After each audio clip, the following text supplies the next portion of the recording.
Kulturatını ütüle bulundu. Sakha Respublika'nın üyeler eğitim toyguna, ırı ayatçıların çiliğine, kompozitörlerin soyuhun çiliğine, Bargari Fondatın laureata, Grajdanskay Kilbiyan Anal Beli Kahayına, Tarkayın ehligin, Vanna Nürbo Uluhun Bojotta Voloktogo, Üle Veterana, Afanasi Morgusav.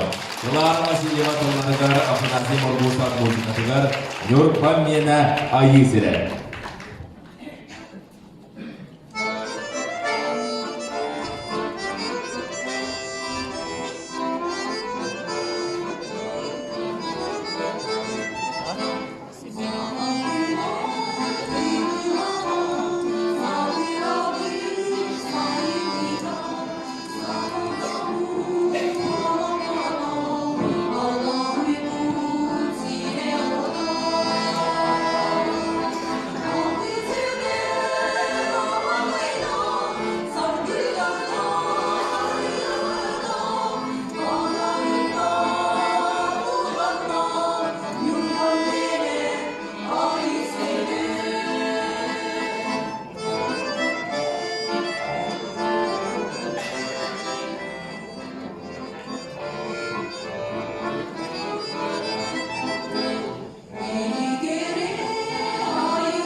Yüzde Nurullah Ensemble.